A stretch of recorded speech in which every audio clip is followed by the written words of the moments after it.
Yuk. Assalamualaikum warahmatullahi wabarakatuh. Waalaikumsalam warahmatullahi wabarakatuh. Alhamdulillahirabbil alamin wa bihi nasta'in wa ala ummatin.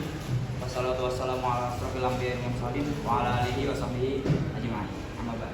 Segala puji kita panjatkan kehadirat Allah Subhanahu wa taala atas segala nikmatnya yang telah diberikan kepada kita semua. Nikmat hidayah dan nikmat yang paling besar adalah nikmat iman dan Islam. Salam dan salam tak lupa kita sanjungkan kehariban Nabi Muhammad SAW.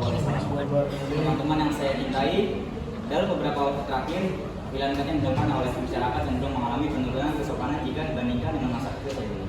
Hal ini tampak jelas dari apa yang digunakan oleh berbagai kelompok masyarakat ketika menyampaikan pendapat dan perasaan mereka, seperti dalam unjuk rasa maupun beragam. Kata-kata yang dipakai seringkali kasar dan terkesan menyerang, sehingga tentu saja sangat menyakitkan bagi yang menerimanya. Masalah serupa juga terlihat dalam cara berbahasa para politisi.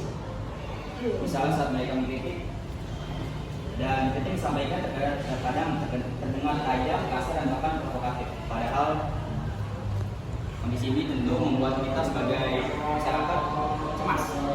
Kita juga sering menyaksikan anak-anak dan remaja yang berkomunikasi dengan bahasa yang kasar serta diwarnai dengan sebutan-sebutan yang kurang pantas bersama yang sangat dikenal.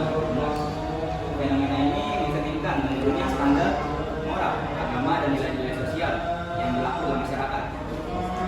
Kesopanan dalam berbahasa juga berkaitan dengan minimnya pemahaman masyarakat terhadap budaya mereka sendiri. Karena kesopanan tidak hanya soal tepatnya pemilihan kata atau kalimat, tetapi juga terkait dengan norma pergaulan yang ada di masyarakat tersebut.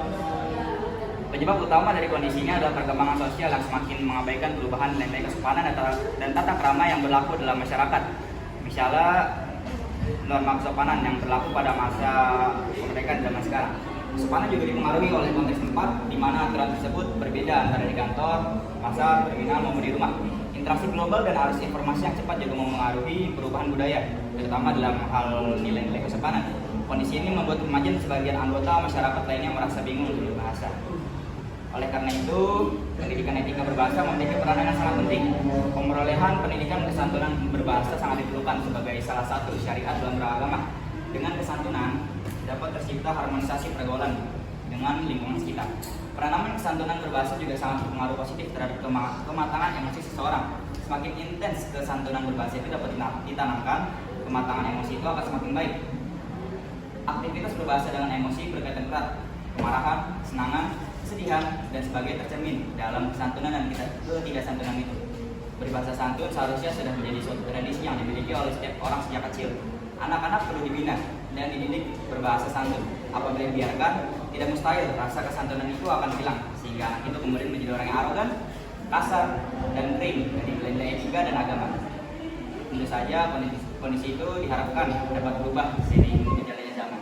Mungkin itu saja ceramah yang bisa saya sampaikan pada hari ini. Kurang lebihnya mohon maaf. Wassalamualaikum warahmatullahi wabarakatuh.